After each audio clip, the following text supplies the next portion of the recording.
आज हम industrial engineering का सेकंड चैप्टर इन्वेंट्री कंट्रोल के बारे में पहले कुछ थ्योरी पढ़ेंगे और फिर हम इसके क्वेश्चंस देखेंगे। क्वेश्चंस इसके आगे वाले वीडियोस में होंगे। हम इस वीडियो में सिर्फ और सिर्फ इम्पॉर्टेंट थ्योरी पढ़ेंगे। आते हैं, अगर हम बात करें पहले इसमें चीज़ आ जाती है परचेज कॉस्ट। इन्वेंट्री में सबसे जो पूछी जाने वाली चीज़ें हैं वो हम आपको आगे क्वेश्चंस वीडियो में बताएंगे, बट थ्योरी कुछ देख लेते हैं। तो परचेज कॉस्ट क्या होती है? तो लेट यू सपोज कि मतलब आपने कोई आइटम ख़रीदा 50 और एक आइटम का कॉस्ट 1 रुपीज़ है, तो 50 आइटम का कॉस्ट कितना हुआ? इसको मल्टीप्लाई कर कर सीधे 50 रुपीज़ आ जाती है। बेसिक सा फॉर्मूला होता है डिमांड, जितना आपने डिमांड किया cross cost per unit. Okay, so ये फॉर्मूला हो जाता है आपका परचेज कॉस्ट का, ये आप जानते होंगे। नेक्स्ट दूसरी चीज़, लेकिन हम ऊपर ऊपर आपको थोड़ा बहुत इसमें भी वही चीज़ें यूज होती हैं तो बता दे रहे हैं। ऑर्डरिंग कॉस्ट क्या होता है? मतलब क्या होता है, कंपनी में अगर आप हो तो आप ऑर्डर करते हो आइटम्स, तो आप जैसे ऑर्डर करोगे तो ऑर्डरिंग कॉस्ट क्या हो जाएगा कि आपने कितनी बार ऑर्डर किया। जैसे आप एक बार में ही सामान नहीं मंगाते हो क्योंकि ख़राब हो जाएगा, और ना आप बार बार मंगाते हो क्योंकि ऑर्डरिंग कॉस्ट आपकी बढ़ती है। तो हम इसमें क्या करते हैं, हम एक ऑप्टिमम लेवल जाते हैं जहाँ पे कि हमें ऑर्डरिंग कॉस्ट जो है वो मिनिमम अगर होगा तभी हमारा जो फाइनल प्रोडक्ट का कॉस्ट है वो कम होगा। सो ऑर्डरिंग कॉस्ट क्या होता है? हमने जितने नंबर ऑफ ऑर्डर्स किए क्रॉस ऑर्डर करने में हमें जो प्राइस लगा, that means cost per order. ये आपका बेसिक सा फॉर्मूला होता है। ओके, अब यहाँ पे एक ध्यान देने वाली बात होती है कि जो क्वेश्चंस में दिया होता है हमें जनरली, जो गेट के क्वेश्चंस में दिया गया होता है वो नंबर ऑफ ऑर्डर्स नहीं दिया हो जाता है, वो दिया होता है डिमांड और क्वांटिटी के बीच में। मतलब हमारा एनुअल डिमांड कितना है और क्वांटिटी कितना है। तो लेट सपोज कि आपको एनुअल डिमांड 1000 है और क्वांटिटी आपको पर ऑर्डर 50 मंगानी है, तो आपको कितनी बार ऑर्डर देना पड़ेगा? तो आप सिंपली डिवाइड कर दोगे 1000 डिवाइडेड बाई 50। इसका मतलब होगा 20 ऑर्डर्स देने पड़ेंगे। तो हमें इसको ऐसे कैलकुलेट करना होता है। तो ऑर्डरिंग कॉस्ट कैसे होता है? Annual demand upon quantity per order into CO। This is quantity per order and this is annual demand annually. Okay, तो इस पे होता है ऐसे ही छोटे छोटे थ्योरी बेस्ड क्वेश्चंस आ जाते हैं। तीसरी चीज़ हम लेके चलेंगे वो है सेटअप कॉस्ट। हम बेसिकली आपको जो कॉस्ट इंडस्ट्री में होते हैं उनके बारे में ब्रीफ डिस्क्रिप्शन करते हुए चल रहे हैं। सेटअप कॉस्ट क्या होता है? किसी भी इंडस्ट्री को सेटअप करते हो आप तो उसका कुछ प्राइस लगता है, उसी को हम सेटअप कॉस्ट कहते हैं। जैसे क्या होता है कि 3 महीने बाद कंपनी बंद हुई, फिर से अगर ऑन होती है तो उसमें मेंटेनेंस कॉस्ट आता है, लेबर कॉस्ट आता है, ये सब कॉस्ट आ जाते हैं सेटअप कॉस्ट पे। तो हम इसका बेसिक सा फॉर्मूला होता है वो होता है number of setups into cost per setup. Okay, so ये चीज़ होती है जो सिंपल क्वेश्चंस में दिया होगा आपको सॉल्व करना है। D holding cost. अब क्या होता है, जो हमारी पास इन्वेंट्री होती है उसको रखने में हमारे पास कुछ पैसे पर खर्चे होते हैं, जैसे उसको कहते हैं हम होल्डिंग कॉस्ट। होल्डिंग कॉस्ट क्या होता है? होल्डिंग कॉस्ट को हम फॉर्मूला जो यूज करते हैं वो होती है एवरेज इन्वेंट्री मल्टीप्लाई बाई, ये ध्यान देने वाली बात ही है, inventory cost per unit per year. Okay, so ये चीज़ इम्पॉर्टेंट थोड़ी लड़ने वाली होती है क्योंकि हम एवरेज लेते हैं यहाँ पे, क्योंकि आइटम बहुत ज़्यादा स्टॉक में होते हैं इसीलिए हम एवरेज इन्वेंट्री लेते हैं। Average inventory cost per unit per year. So ये इंपॉर्टेंट देने वाली बात है कि आप यूनिट टर्म एक लेके चलिएगा। एनुअली अगर आप एनुअली मेजर करोगे तो आप यहाँ को ईयर में आपको ले आना जरूरी है। इन्वेंट्री कॉस्ट जो आपको क्वेश्चन में दिया गया होगा वो पर ईयर में नहीं दिया है, अगर मंथ में दिया है तो आपको ईयर में कन्वर्ट करना होगा अगर एजवेन इन्वेंट्री हमारी एनुअली है तो। ओके, होल्डिंग कॉस्ट हो जाती है ये। और एक होती है शॉर्टेज कॉस्ट जो कि कंपनी को बियर आउट करनी पड़ती है। अगर हमारे पास अगर अगर हम प्रोडक्शन इतना नहीं करते हैं, प्रोडक्शन मान लीजिए इस मंथ 5 आइटम्स की हुई और डिमांड 6 का आया तो हमें लॉस 1 आइटम का हुआ, तो हम वही कैलकुलेट करते हैं इसमें शॉर्टेज कॉस्ट, जिसका फॉर्मूला होता है एवरेज शॉर्टेज। हम आपको इसमें सिर्फ और सिर्फ एक बेसिक फार्मूला से समझाते हुए चल रहे हैं ताकि आपको आगे क्वेश्चन करने में आसानी रहे। यहाँ भी पर ईयर लेते हैं और ये सारी चीज़ हमें क्वेश्चन में दी गई होती है, इसीलिए घबराने की बात नहीं है ये कहाँ से आएगा। Okay, this is shortage cost per unit per year. Okay, इसमें भी हम ईयर लेके चलते हैं। सो ये इतनी चीज़ें हमें ध्यान देने वाली होती है। ओके, परचेज कॉस्ट क्या होती है, ऑर्डरिंग कॉस्ट कैसे निकालते हैं, number of inventory into cost per order. Setup cost क्या होता है, number of setups into cost per setup. Holding cost क्या होता है, average inventory into inventory cost per unit per year. Okay, तो ये हमें लेके चलना होता है ताकि हम आगे के क्वेश्चंस कर सकें। ओके, नेक्स्ट अगर हम बात करें इन्वेंट्री की क्लासिफिकेशंस की, तो अगर हम बात करें क्लासिफिकेशन ऑफ इन्वेंट्री, ओके, हाँ, सबसे इम्पॉर्टेंट जो पूछी जाती है, 80% चांस है क्वेश्चन यही पूछी जाती है, वो आ जाते हैं हमारे पास। 2 मॉडल होते हैं, 2 प्रकार के होते हैं जो ये चीज़ जो सबसे इम्पॉर्टेंट समझने वाली है। पहली चीज़ होती है deterministic model and probabilistic model. Okay, ये 2 मॉडल होते हैं, ठीक, ये 2 हमें लेके चलना होता है। डिटर्मिनिस्टिक मॉडल में क्या क्या होता है, EOQ, economic order quantity model, जो सबसे इम्पॉर्टेंट है, जो आपको निकालना ही होता है, इसको हम बताएंगे अभी।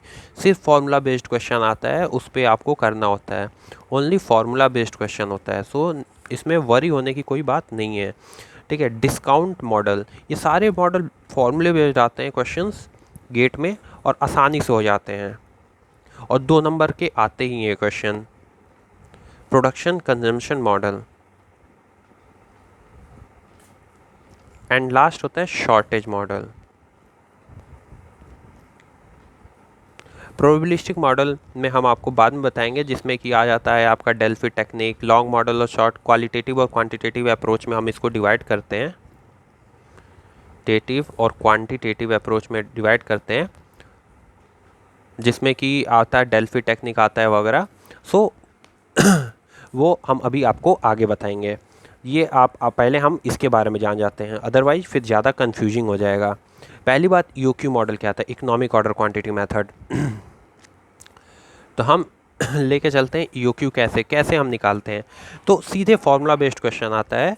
इसमें क्या होता है, इसमें जो है वो हमारा फार्मूला जो लगता है, सॉरी, हाँ, तो इसमें क्या होता है, ये आपका टाइम पीरियड होता है, ओके, और ये आपका डिमांड का ग्राफ चलता रहता है और ये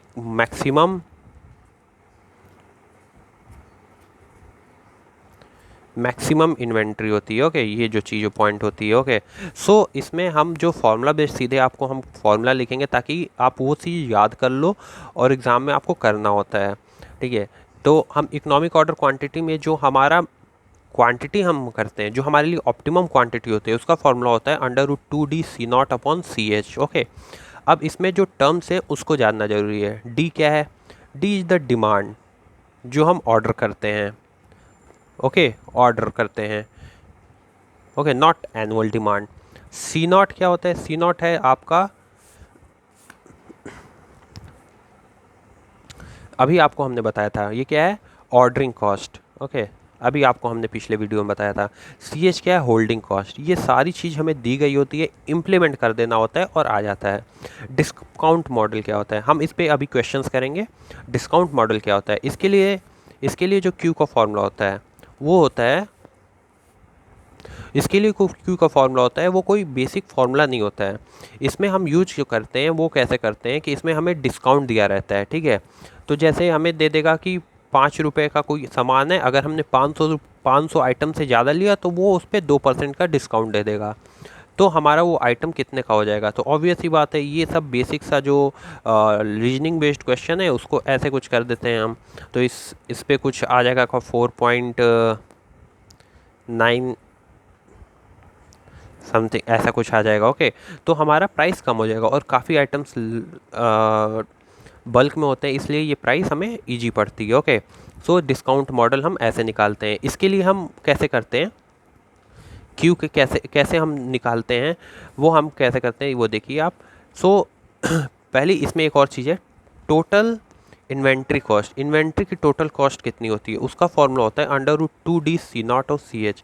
ये आप ऐसे ही आप लर्न कर लीजिए।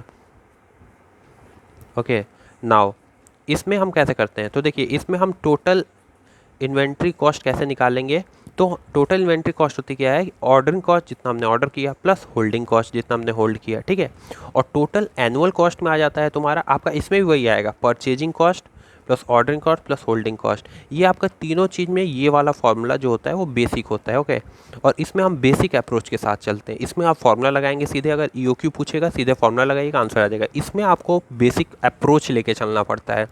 ओके, क्योंकि इसमें हम परचेजिंग कॉस्ट में क्या करते हैं, आपको मैंने बताया था पिछले वीडियो में, D×C होता है, मतलब demand cross cost per unit.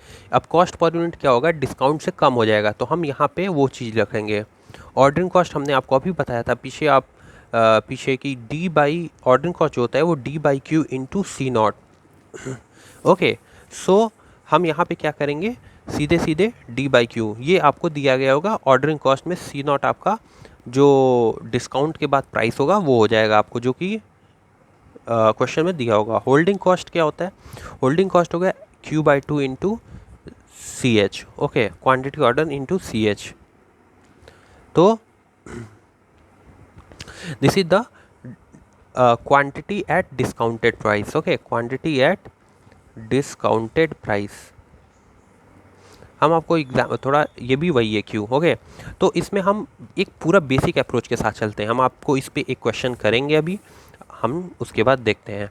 Production consumption model सीधे सीधे फार्मूला बेस्ड क्वेश्चन आता है, जिसमें कि जो मैक्सिमम इन्वेंट्री हम रखते हैं ताकि हमें ऑप्टिमम पड़े, वो है 2D/C0/CH। देखिए ये फार्मूला सेम है, यहाँ भी सेम है, यहाँ भी सेम है, ठीक। बस हम इसमें क्या करते हैं, इसमें एक मल्टीप्लाई कर देते हैं P/P - D से। ओके, ये होल अंडर रूट में रहता है, ठीक।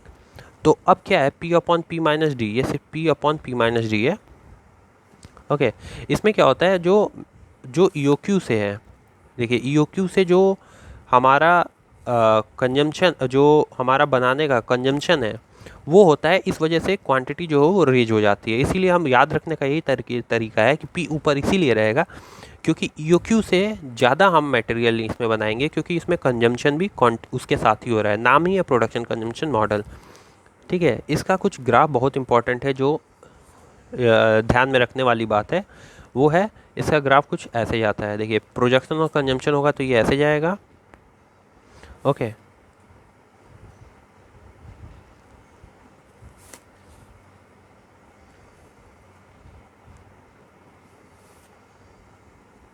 और सिर्फ प्रोडक्शन होता है तो ऐसा जाता है। देखिए अब सिर्फ प्रोडक्शन होता है तो हमारा ग्राफ ये जाता विथ क्वांटिटी, ठीक है, क्वांटिटी। बट हमारा क्या होता है, प्रोडक्शन कंजम्पशन मॉडल में कंजम्पशन भी होता रहता है, तो हमारा ग्राफ ये जाता है, और हमारी जो मैक्सिमम इन्वेंट्री आती है वो ये आती है, ठीक है। और प्रोडक्शन सिर्फ होता रहेगा तो हमारा जो क्यू जाएगा वो मैक्सिमम ये जाएगा, ठीक। This is the time of production. तो ये चीज़ इंपॉर्टेंट वाली बात होती है इसमें। और इसमें देखिए अगर हम ग्राफ के थ्रू देखेंगे और ट्रायंगुलर अप्रोच करेंगे तो देखिए ये ट्रायंगल और ये ट्रायंगल सिमिलर ट्रायंगल है, इसीलिए हम इसका सिमिलरिटी का यूज करेंगे, तो वो आ जाता है आपका Q/P। ओके, सिमिलर ट्रायंगल देखिए Q/P is equals to, this is Q max, जो मैक्सिमम इन्वेंट्री होगी आपकी, जो क्वेश्चन में पूछेगा, अपॉन P - D। ओके, ये चीज़ यूज होने वाली होती है। And next total inventory cost जो होती है वो इसकी हो जाएगी अंडर रूट, जो ये है वही यूज करेंगे। ओके, 2D/C0/CH, बस चेंज जो हो जाता है वो बताते हैं हम आपको, ठीक। तो ये हो जाता है, सेम चीज़ है, देखिए सेम फॉर्मूला है, बस हमें याद रखने वाली चीज़ें इसमें हो जाता है आपका अंडर रूट P - D/P। ये क्यों होता है? क्योंकि हमारी इन्वेंट्री कॉस्ट तो कम हो जाएगी ना, प्रोडक्ट जब हम प्राइस डिस्काउंट लेंगे तो हमारी इन्वेंट्री कॉस्ट कम हो जाती है, इसीलिए हम हम ये मॉडल तभी ले जाते हैं जब हमारा इन्वेंट्री कॉस्ट कम होती है, तो ये हो जाएगा। और ये याद रखने का अप्रोच पी ऊपर क्यों रहेगा? क्योंकि कंजम्पशन भी कंटिन्यू हो रहा है, इसलिए हमें क्वांटिटी ज़्यादा बनानी पड़ेगी EOQ से, और ये EOQ का फॉर्मूला होता है इतना, ठीक है। तो ये चीज़ याद रखने वाली है और हम इस पे क्वेश्चन करेंगे। Okay, now shortage model. Okay, shortage model भी डायग्राम के लिए हमें बहुत इंपॉर्टेंट है। इन दोनों में आपको डायग्राम याद रखने की कोई ज़रूरत नहीं है, लेकिन इसमें आप इन दोनों में आपको जब तक ये आपको ग्राफ नहीं पता होगा, हो सकता है आप गेट के क्वेश्चन में फंस जाएं, सॉरी। तो इसमें क्या होता है शॉर्टेज मॉडल, मतलब हमारा कुछ मॉडल शॉर्टेज में हो जाएगा। देखिए ठीक है, यहाँ से ये आपका ग्राफ है, ओके, और ये जो है ये आपका शॉर्टेज हो जाता है material, okay, and this is the Q minus S हो जाएगा, एच क्यू इज होल, जो हमारा ऑप्टिमम चाहिए वो पूरा है, बट हम सप्लाई कुछ करते हैं। अरे आप फ़ोन देखिए, MI का फ़ोन ऐसे ही करते हैं कि ये लोग शॉर्टेज बनाते हैं ताकि उनका डिमांड रहे, रेज रहे, ताकि आप उसके लिए जाओ। तो यही चीज़ है, ओके। ये टाइम पीरियड है, ये शॉर्टेज है Q माइनस एस। नाउ इसमें हमें जो टर्म याद रखने वाली है वो है optimum inventory, okay, optimum inventory, ठीक, वो हो जाएगी आपकी Q माइनस एस, ये ठीक ठीक, Q minus S, okay. Now Q क्या हो जाएगा इसमें, Q माइनस एस। अब हम ये दोनों फॉर्मूला करेंगे तो ऑप्टिमम इन्वेंट्री आ जाएगा। इसमें Q एस्ट्रिक क्या होता है, ये देखिए सब में सेम होता है, √2D C0 upon CH whole √CH plus CB upon CB। CH क्या है, होल्डिंग कॉस्ट बताया, CB क्या है, बैक ऑर्डर का, बैक शॉर्टेज या बैक ऑर्डर कॉस्ट, ओके, या फिर इसको शॉर्टेज कॉस्ट भी बोलेंगे, ठीक, जो कि आपको मैंने बताया था होता क्या है, okay. So back order cost और शॉर्टेज कॉस्ट बोलेंगे, क्वेश्चन में दिया गया होगा, ये सारी वैल्यू दी गई होती है, सिर्फ पुट करना होता है और आंसर आ जाता है गेट में 2 नंबर का। ये चीज़ आप ध्यान रखिए, ओके। और शॉर्टेज कितना होगा, अब शॉर्टेज भी हो सकता है पूछ ले, तो ये शॉर्टेज क्या होता है, शॉर्टेज का फॉर्मूला होता है Q asterisk into CH upon CB plus CH, okay, this is the shortage, okay. And इसके लिए ये देखिए अब Q एस्ट्रिक्ट आ गया, S एस्ट्रिक्ट आ गया, माइनस करेंगे तो M एस्ट्रिक्ट आ जाएगा, ठीक है। जैसे ऑप्टिमम इन्वेंट्री पूछ भी सकता है, ये तीनों में तो कुछ भी पूछ सकता है, इसीलिए हमें ये चीज़ याद रखनी डायरेक्ट वर्बली ज़रूरी है। Q एस्ट्रिक्ट √2D C0 upon CH √CH upon CB, S एस्ट्रिक्ट Q एस्ट्रिक्ट CH upon CB plus CH। CH क्या है, होल्डिंग कॉस्ट, CB क्या है, बैक या फिर शॉर्टेज कॉस्ट, ओके। नाउ इसमें टोटल इन्वेंट्री कॉस्ट कितनी हो जाती है, वो है आपकी √2D C0 CH, जो याद रखने CB upon CB plus CH, okay, CB upon CB plus CH। अब इसमें भी CB ऊपर क्यों होगा, ये ध्यान, क्योंकि टोटल इन्वेंट्री कॉस्ट हमारी मिनिमम होगी, ठीक है। तो ये याद रखने की, तो ये हमें जो याद रखनी है उसमें यही चीज़ है। आपको EOQ में क्या याद रखनी है, EOQ में याद रखनी है Q एस्ट्रिक्ट 2D C0 upon CH। Total inventory cost में क्या याद रखनी है, √2D C0 CH फार्मूला, ठीक, ये तो आपको याद ही रखनी है। डिस्काउंट मॉडल में हम बेसिक अप्रोच लेके चलते हैं, जिसमें कि total inventory cost ordering cost और होल्डिंग कॉस्ट होती है। टोटल इन्वेंट्री कॉस्ट में परचेजिंग कॉस्ट ऐड हो जाती है, और ordering cost plus holding cost, हम इन्वेंट्री में परचेजिंग कॉस्ट नहीं इंक्लूड करते हैं, ओके। प्रोडक्शन कंजम्पशन मॉडल में हम क्या करते हैं, प्रोडक्शन कंजम्पशन मॉडल में बेसिक फार्मूला है, ये ग्राफ है, और ये सिमिलरिटी ट्रायंगल से आता है, एंड ये total inventory cost. Shortage model में क्या आ जाएगा आपका, ये शॉर्टेज होता है, ये मैक्सिमम इन्वेंट्री होगा, हमें ये फॉर्मूला याद रखना है, √CH upon CB upon CB, CH plus CB upon CB, और ये आपका जो EOQ का रहता है, ठीक, ये CH plus CB upon CB, okay. S asterisk shortage कितना हुआ ये भी पूछ सकता है, तो कुछ भी पूछ सकता है, √2D C0 CH upon CB plus CH। जो मैक्सिमम अभी पूछा है वो ये पूछा है M एस्ट्रिक्ट, ओके, ये पूछा है, तो ये पूछा है, तो हमें ये याद रखना ही रखना पड़ेगा दोनों चीज़, ओके। So this thing,